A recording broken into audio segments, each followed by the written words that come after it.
Basketball, you betcha I'm back. It's the Daily Trainer and I've been busy. We've been running some things in the basketball community, but for the better, of course, to make everyone succeed, guaranteed, for the game that they love to play each and every day, in every way. So I'm back today to let you know that this is all I have to say. Work harder, work smarter, and understand that all the work you're putting in is going to pay off at some point, but you have to do it in the correct way.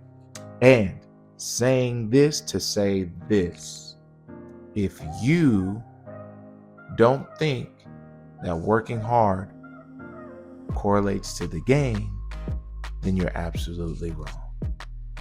And if you don't think working hard gives you an advantage, you're absolutely wrong. We need to change the culture of cool back to the blue-collar, hard-working, determined basketball player. I think we love the highlights, I think we love the moves, and we forget about the work ethic.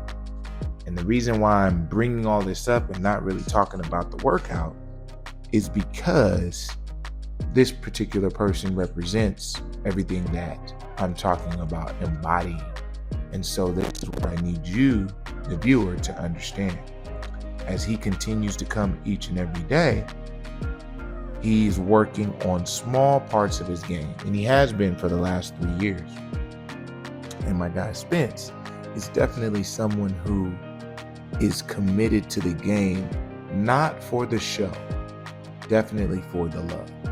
And so when you have a passion for the game like that, it tends to take over everything that is your personality, your character, and you get engulfed in it so much that it is the only thing that you think about. It's the only thing that you want to succeed in a lot of the times, and it can take away from some other things. So knowing that, make sure if you're putting in all that time, you have to make sure you're doing it right, because you don't want to put in all the time and not see the results, and then change your mindset of, well, I worked as hard as I could, I didn't see results, so why am I working that hard?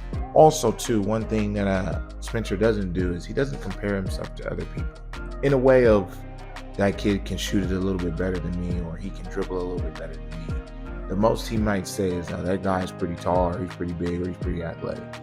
But ideally, he goes in knowing that he works harder than anybody, and he thinks he can score and can compete with anybody. So from the success that he's seen, if you're wondering, well, what has he done as a basketball player? He's had the ability to play against top players, and he's helped, win games against those top teams. And he's also scored quite a few points against those different top teams over a period of time.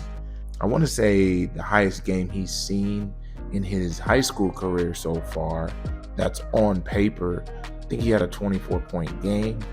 He's had a couple double-digit games, and I think the most he's hit in a game, like consistently from three, that's on record, I believe it's 5 or 6 threes in a game.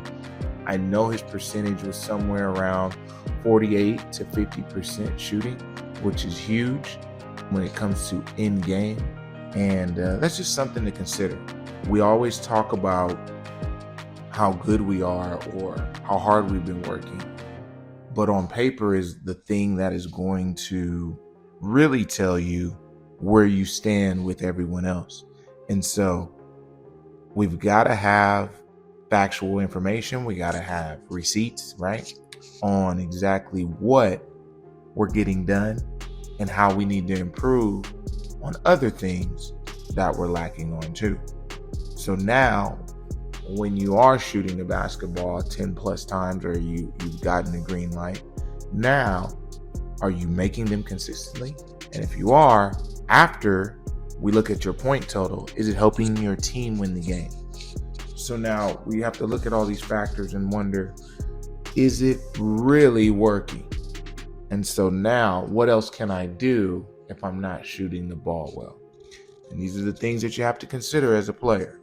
And so that is one thing that we continue to work on, is different ways to score, and not just shoot the ball, which I've showed you a lot of our different shooting drills, but now we're just working on some specific things with bumping and being able to get the ball over the defender, understanding how to play off two, understanding how to maintain your balance when making that contact or really throwing your weight into someone, right?